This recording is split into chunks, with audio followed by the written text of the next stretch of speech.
وہ اندر اور باہر سے سچے تھے، وہ جس کا نام لیتے تھے اندر سے لیتے تھے۔ اب بی بی زنیرہ کا اس نے کہا کہ میرے 360 خداؤں نے تیری آنکھوں کا نور چھین لیا، اب بلا اپنے خدا کو، بلا اپنے نبی کو۔ بی بی زنیرہ دوزانوں بیٹھ گئی، ہاتھ اٹھائے رب کی بارگاہ میں، مالکہ میرا جو مرضی چھن جاتا مجھے افسوس نہیں تھا، پر مالکہ اب بات میری نہیں، تیرے محمد کی عزت کا مسئلہ ہے۔ یہ دعا سنیں اس بی بی زنیرہ کی، اس نے کہا مالکہ میں عائشہ قربان کرنے کے لیے تیار ہوں، جو بھی چھن جاتا میں ہر چیز فدا کرنے کے لیے تیار ہوں، اب بات میری نہیں، بات تیرے محمد کی عزت کی ہے۔ اگر محمد کی عزت سلامت چاہتا ہے میری بے نور آنکھوں میں نور عطا فرما دے۔ نعرہ تکبیر، نعرہ رسالت، نعرہ تحقیق، عشق مصطفیٰ۔ لکھا جملہ میں آپ کی خدمت میں پیش کیا۔ ابھی بی بی زنیرہ کے ہاتھ جو دعا میں اٹھے ہوئے تھے ابھی چہرے پہ نہیں آئے، دیکھنے والوں نے دیکھا کہ بی بی زنیرہ کی دونوں بے نور آنکھوں میں میرے رب کائنات نے نور دے کے ثابت کر دیا کہ اللہ رب العالمین اپنے محمد عربی کی عزت کو آدم بنانے پر کاربند بھی ہے اور تیار بھی ہے اور بڑھاتا بھی ہے۔ وہ نور مل گیا۔ حضرت عمر فاروق جب اسلام قبول کیا نا تو مکے کی گلیوں میں نعرے مار رہے تھے، اچانک بی بی زنیرہ کا سامنا ہوا۔ عمر بھی اس دور میں جب اسلام قبول نہیں کیا تو کوڑے مارا کرتے تھے زنیرہ کو۔ جب عمر کو دیکھا نا کوڑے مارنے والا میرے سامنے آیا اور اسی رب کا نام لے رہا ہے، اسی نبی کو پکار رہا ہے۔ آج ہم نبی کی محفل میلاد منا رہے ہیں، ہمیں روکنے والا کوئی نہیں، لیکن ہو سکتا ہے ہم میں سے کئی محمد حسن صاحب کو بے وقوف سمجھ رہے ہوں بھئی یہ فضول کام ہے، اتنا پیسہ ضائع کر دیا محفل پہ، لیکن یہ جس کی محفل ہے اس سے پوچھو،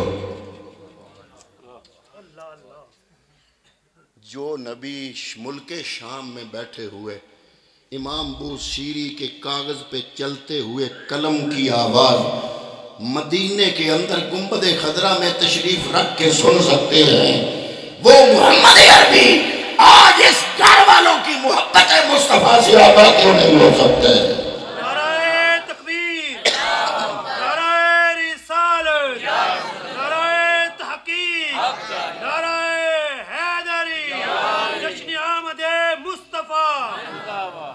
بی بی زنیرہ نے جب دیکھا نا عمر فاروق کو آ رہا ہے تو نعرے مارتے ہوئے آ رہے ہیں حضرت عمر فاروق، تو بی بی زنیرہ نے روک لیا، روک کے پوچھا اے عمر تو مجھے مارا کرتا تھا، اب کیا ہوا؟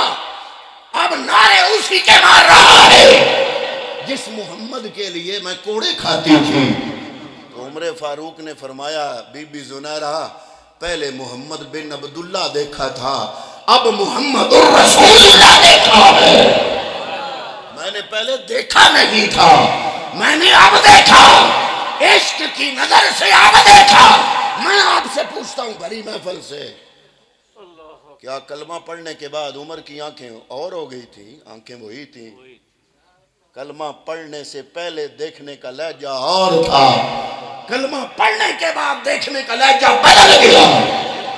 تو یہی وجہ ہے کہ یہ لہجے کی بات ہے، یا مصطفیٰ کریم صلی اللہ علیہ وسلم کے ساتھ محبت کا مظاہرہ ہو اور صاحب ایمان بندہ ہو۔ تو اقبال نے اسی طرف اشارہ کیا ہے، تہی از ذوق و شوق و سوز و درد، بڑا کمال کا جملہ تڑپانے والا علامہ اقبال کا، اے ذوق اور شوق اور سوز اور درد سے خالی مسلمان، می شناسی، عصر ماں با ما چہ کرد، مجھے بتا تو صحیح تیرے زمانے نے تیرے ساتھ کر کیا دیا۔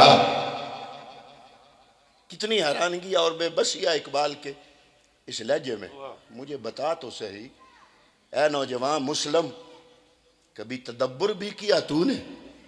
وہ کیا گردوں تھا جس کا تو ہے ایک ٹوٹا ہوا تارا، وہ اردو میں ہے یہ فارسی میں ہے۔ اقبال نے کہا می شناسی عصر ما با ما چہ کرد، مجھے بتا تو صحیح آج کے زمانے نے تیرے ساتھ کر کیا دیا۔ اے اقبال ہوا کیا؟ اسا کیا عہد ما راز ما بیگانہ کرد، آج کے زمانے نے ہمیں بیگانہ کر دیا۔ میں نے کہا اقبال کیسے بیگانہ ہو گئے؟ اس نے کہا از جمال مصطفیٰ بیگانہ کرد، آج کے زمانے میں ہمیں اس لیے بیگانہ کر دیا کہ آج کا مسلمان جمال مصطفیٰ سے بیگانہ ہو گیا، ہم مصطفیٰ کے جمال سے بیگانہ ہو گئے۔ تو حضور نبی کریم صلی اللہ تعالیٰ علیہ وآلہ وسلم کی مدح اور آپ کی مدح سرائی اور آپ کے ذکر پاک اور آپ کے نام کے ساتھ نسبت، یہ محبت اور عشق کا جو تعلق ہے، حضرت عمر بن عاص صحابی رسول ہے۔ ایک لمبی حدیث ہے، وہ میں ساری نہیں بیان کروں گا، لیکن اس حدیث کا بڑی لمبی حدیث بیان کر کے حضور کے اوصاف کے حوالے سے آخر میں جو جملہ لکھا حضرت عمر بن عاص نے، حضرت عمر بن عاص طویل حدیث میں نبی کے ساتھ اپنی وابستگی کی کہانی سناتے ہیں۔ کہانی سنا کے آخر میں یہ کہتے ہیں کہ حقیقت یہ ہے کہ نبی کی مدح کرنا میرے اختیار میں نہیں ہے، نبی کی مدح کرنا میرے اختیار میں نہیں ہے۔ اسی کو ظہوری قصوری نے اپنے لہجے میں بیان کیا۔ اس نے کہا کہ اساں کی ظہوری نالے ساڈا کی بیانے، او دیاں تے صفتاں دا نعت خاں قرآن، صورتاں سپارے رنگ نبی دے جمال دا، لب کے لیاواں کتھوں سونا تیرے نال دا۔ یہ ہمارے عقائد کی ایک کتاب ہے، جتنے دینی مدارس ہیں ان میں سبقن پڑھائی جاتی ہے، نصاب میں شامل ہے، چاہے وہ مدرسہ دیوبند کا ہے، چاہے وہ مدرسہ ہم اہل سنت والجماعت بریلویوں کا ہے، عقائد پر مشتمل ہے۔ اس کتاب کا نام ہے شرح عقائد نصفی، اس کی شرح ہے، اس کا نام ہے النبراس، عربی میں ہے۔ شرح عقائد نصفی بھی عربی میں ہے، اس کی شرح بھی عربی میں ہے، اس کی تشریح۔ وہ جس نے تشریح کی ان کا نام ہے حضرت شیخ ابوالحسن رفاعی، بہت بڑے اولیاء کاملین میں سے ہیں حضرت شیخ ابوالحسن رفاعی رحمۃ اللہ تعالی علیہ۔ وہ فرماتے ہیں ایک دفعہ میں عالم ارواح میں، عالم امر میں، عالم ارواح میں روحانی پرواز کرنے لگا، اور یہ سارے مکاتب فکر جتنے بھی ہیں ان کے پڑھے لکھے جید علماء یہ جانتے ہیں کہ ایک جسمانی پرواز ہوتی ہے، ایک روحانی پرواز ہوتی ہے، اور اس روحانی پرواز کے جو جید علماء، میں نیچے والے علماء کی بات نہیں کر رہا، تمام مکاتب فکر کے جو بڑے بڑے جید علماء ہیں وہ یہ مانتے ہیں کہ روحانی پرواز ممکن ہے۔ وہ کہتے ہیں میں ایک دفعہ روحانی پرواز کرنے کا ارادہ کیا تو میں حتیٰ سعیدت فی الفوقانیات، کہتے ہیں میں پرواز کرتا کرتا فوقانیات ساتوں آسمان سے میں پار چلا گیا۔ تو کہتے ہیں کہ میں جب ساتواں میری روح، مطلب جسم نہیں روح، روحانی روح میری ساتوں آسمان سے پار چلی گئی، تو وہ کہتے ہیں ایک عرش نہیں ہے، راستے میں میری روح نے دیکھا 7 لاکھ عرش آئے۔ 7 لاکھ عرش آئے۔ وہاں پہ جب میں پہنچا تو آگے سے آواز آئی، اے ابوالحسن رفاعی کہاں کا ارادہ ہے؟ تو میں نے کہا میری روح اس عرش کو دیکھنا چاہتی ہے جس عرش پہ محمد عربی کے قدم مبارک آئے تھے۔ تو مجھے جواب آیا، ارجع لا وصول لک، اگر تو 7 لاکھ سال مزید پرواز کرتا رہے تو اس عرش تک جہاں میرے محبوب کے قدم آئے تھے، تو اس عرش تک کیا تیرا خیال بھی نہیں پہنچ سکتا۔ جہاں ہماری فکر اور خیال ہی نہیں پہنچ سکتا، وہاں پہ مصطفیٰ کے قدم تھے۔ اور اگر اس جگہ کی یہ شان ہے تو چہرہ ودعا کا کیا مقام ہوگا؟ مقام محمود کی بلندی تو پوچھو، جبریل کی ادا سے بحکم خالق جگانے والے ہوں، قدموں پہ مل رہے ہیں ہونٹ۔ جبریل امی اللہ کے حکم سے جب آ رہے ہیں، تمام کائنات کے فرشتوں کے سردار ہو کر مصطفیٰ کریم صلی اللہ علیہ وسلم کے پائے اقدس کے تلووں پر جبریل اپنے ہونٹ مبارک رکھ رہا ہے تو یہ بتا رہا ہے، تلک الرسل فضلنا بعضهم علی بعض، یہ سارے رسول فضیلتوں والے، پر جہاں جہاں ان کی فضیلتوں کا اختتام ہوتا ہے وہاں محمد عربی کے قدموں کی ابتدا ہوتی ہے۔ حضرت بسطامی بایزید بسطامی رحمۃ اللہ تعالی علیہ بہت بڑے اللہ کے ولی کامل ہے۔ حضرت داتا صاحب نے لکھا کشف المعجوب میں کہ 6 بڑے بزرگان دین میں سے ایک ہیں یہ، جن کا نام ہے حضرت بایزید بسطامی رحمۃ اللہ تعالی علیہ۔ یہ وہ ہیں جن کو یحییٰ بن معین ایک بہت بڑے ولی کامل ہیں، انہوں نے خط لکھا اور خط میں ایک جملہ لکھا، انہوں نے کہا اس شخص کی کیا شان ہے، بات اپنی کی لیکن صیغہ غیب استعمال کیا، بات اپنی کی اور صیغہ غیب سے بات کی۔ کہتے ہیں اس شخص کی کیا شان ہے، کیا شان ہوگی جو 7 سمندر پی لے، جو 7 سمندر جو معرفت خداوندی کی ہے ان کو پی لے، بلکہ ان میں سے جو پہلا جرعہ بھرے، پہلا گھونٹ بھرے تو وہ ہوش ہی کھو دے۔ 7 سمندروں کو پینے کا ارادہ تھا، پہلا گھونٹ بھرے اور ہوش کھو دے۔ آپ کے نزدیک اس شخص کی کیا شان ہے؟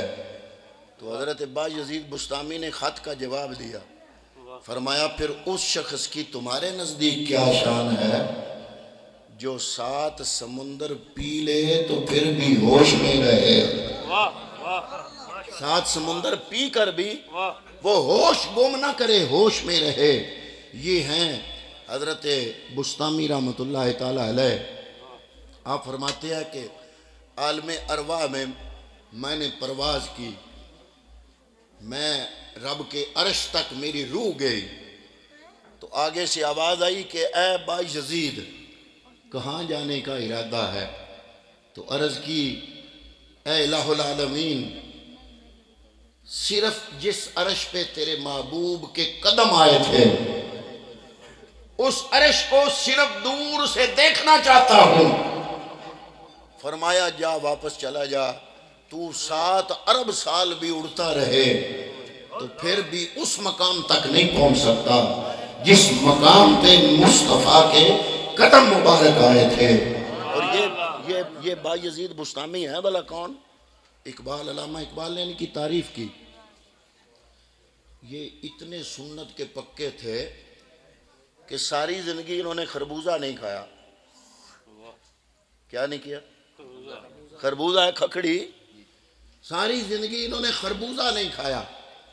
تو اقبال نے یہی بات کی، کامل بستان از تقلید فرد، اجتناب از خوردن خربوزہ کرد۔ اقبال نے کہا کہ ان کی تقلید مصطفیٰ کا حال دیکھو،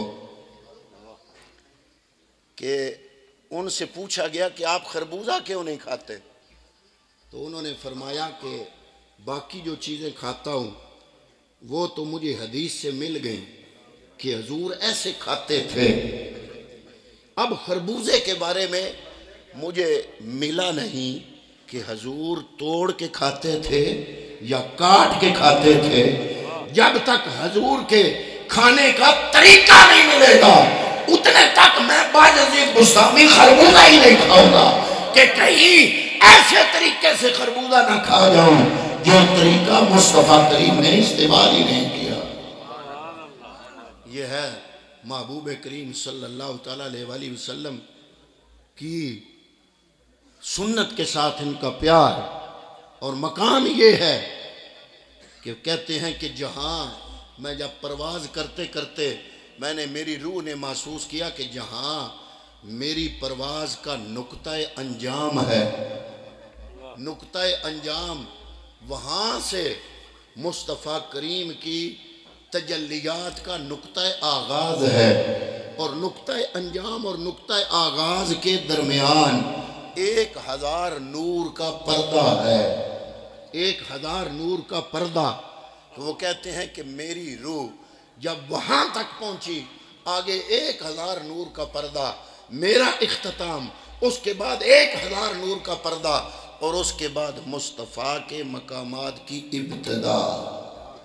یہ ہیں حضرت شاہ ولی اللہ سے کسی نے پوچھا، شاہ ولی اللہ کی آپ سارے مکاتب فکر سے بڑی تعریفیں سنتے ہیں، شاہ ولی اللہ سے کسی نے پوچھا حضور کی نعت کیا ہے؟ تو حضرت شاہ ولی اللہ نے فرمایا ساری زندگی میں حضور کی نعت پڑھتا رہوں، تعریف کرتا رہوں، وصف بیان کرتا رہوں، اور جو میری آخری نعت ہوگی نا حضور کی شان میں، شاہ ولی اللہ کا جملہ، جو میرا ساری زندگی میں حضور کے وصف بیان کرتا رہوں، اور جو میرا آخری جملہ ہوگا وہ یہ ہوگا کہ یا رسول اللہ میں آپ کی تعریف کا جو حق ہے وہ پورا نہیں کر سکا۔ آپ فرماتے ہیں کہ مدح سرائی کے باب میں جو آخری نعت ہے وہ ہے عجز۔ حضور نبی کریم کے ایک صحابی تھے، ان کا نام تھا نابغہ جودی رضی اللہ تعالیٰ عنہ۔ وہ حضور کی بارگاہ میں آئے تو عرض کرتے ہیں میں نعت لکھنا چاہتا ہوں، فرمایا لکھو۔ تقریباً 200 شعر لکھے، حضور نے دعا دی، فرمایا لا یفضل اللہ فاق، اللہ تیرا چہرہ سلامت رکھے۔ ان کی عمر 120 سال تھی، لیکن ایک دانت بھی گرا نہیں تھا، کیونکہ نبی نے دعا دی تھی کہ تیرا چہرہ سلامت رہے۔ حضور نبی کریم صلی اللہ علیہ وسلم کے 5 امتیازات ہیں، آخری بات کر رہا ہوں، جو تمام انبیاء سے حضور کو ممتاز کرتے ہیں۔ حضور نے خود فرمایا، بخاری شریف مسلم شریف کی حدیث ہے، یہ حضور اپنی نعت خود پڑھ رہے ہیں، فرمایا اوتی تو خمسہ، اللہ نے مجھے 5 ایسے وصف دیے جو 1.25 لاکھ نبیوں میں سے اللہ نے کسی کو عطا نہیں کیے۔ پہلا ان میں سے فرمایا لم یوتے ہنہ احد قبلی، ان میں سے پہلا نصرت بالرعب مسیرۃ الشہر، فرمایا اللہ تعالیٰ نے 1 مہینے کی مسافت کے فاصلے تک میں محمد کا رعب دشمن کے دل میں پیدا کر دیا۔ دوسرا وصف فرمایا میں آیا تو وہ زمین جو پہلے ناپاک تھی میرے قدم لگتے گئے، وَجُعِلَتْ لِي الْأَرْضَ مَسْجِدًا وَطَهُورًا، اللہ نے میرے قدموں کی برکت سے پوری زمین کو مسجد بنا دیا۔ اب جہاں بھی آپ نماز پڑھو آپ نماز پڑھ سکتے ہو، ساری زمین پاک ہے۔ تیسری آپ نے فرمایا او حلت لی المغانم، میرے لیے مال غنیمت کو حلال کر دیا، مجھے شفاعت عطا فرمائے۔ اور پانچواں فرمایا ہر نبی کسی ایک خاندان، قبیلے یا کچھ لوگوں کی طرف آیا، وَبُعِثْتُ إِلَى النَّاسِ، فرمایا رب نے مجھے تمام انسانیت کی طرف نبی بنا کے بھیجا۔ فرمایا آنا سید ولد آدم، میں تمام اولاد آدم کا سردار ہوں، ولا فخر، مجھے فخر نہیں، وَبِيَدِي لِوَاءِ الْحَمْدِ ولا فخر، میرے ہاتھ میں توحید کا جھنڈا ہوگا، فخر نہیں، وَمَا مِن نَبِيٍّ يَوْمَئِذٍ آدَمُ فَمَنْ سِوَاهُ إِلَّا تَحْتَ لِوَائِي، فرمایا قیامت کے دن ہر نبی ہر رسول میرے جھنڈے کے نیچے ہوگا۔ کوئی طور پہ اللہ سے ہم کلام ہونے والا نبی میرے جھنڈے کے نیچے، روح اللہ میرے جھنڈے کے نیچے، اپنی چھری سے بیٹے کو ذبح کرنے والا ابراہیم میرے جھنڈے کے نیچے۔ آگے فرمایا ولا فخر، فخر نہیں۔ اس پہ ایک نقطہ آپ کی خدمت میں پیش کرنا چاہتا ہوں۔ حضرت ملا علی قاری وہ فرماتے ہیں کہ کلیم اللہ جیسا جھنڈے کے نیچے، روح اللہ جیسا جھنڈے کے نیچے، خلیل اللہ جیسا جھنڈے کے نیچے، 1.25 لاکھ نبی جھنڈے کے نیچے، حضور فرماتے ہیں مجھے فخر نہیں، تو یہ کیوں؟ ملا علی قاری فرماتے ہیں اس لیے حضور بتانا چاہتے ہیں کہ فخر مجھے نہیں ہوگا، فخر ان کو ہوگا جن کو میرے جھنڈے کے نیچے جگہ ملے گی۔ میرے لیے فخر نہیں، ملا علی قاری کا نقطہ، وہ کہتے ہیں فخر آدم کے لیے ہے، فخر نوح کے لیے ہے، فخر ابراہیم کے لیے ہے، فخر اسماعیل کے لیے ہے، فخر کلیم اللہ کے لیے ہے، فخر روح اللہ کے لیے ہے، مجھے فخر نہیں، جھنڈا میرا ہوگا۔ فخر انبیاء کا ہے کہ ان کو رب میرے جھنڈے کے نیچے جگہ عطا فرمائے گا۔ تو وہ انبیاء فخر کریں گے میرے نبی کے جھنڈے کے نیچے آ کے، تو ہمیں کیوں نہ فخر ہو مصطفیٰ کی غلامی میں۔ تو ہم دعا کرتے ہیں کہ اللہ تعالیٰ محمد حسن صاحب کی یہ محبت اپنی بارگاہ میں قبول فرمائے۔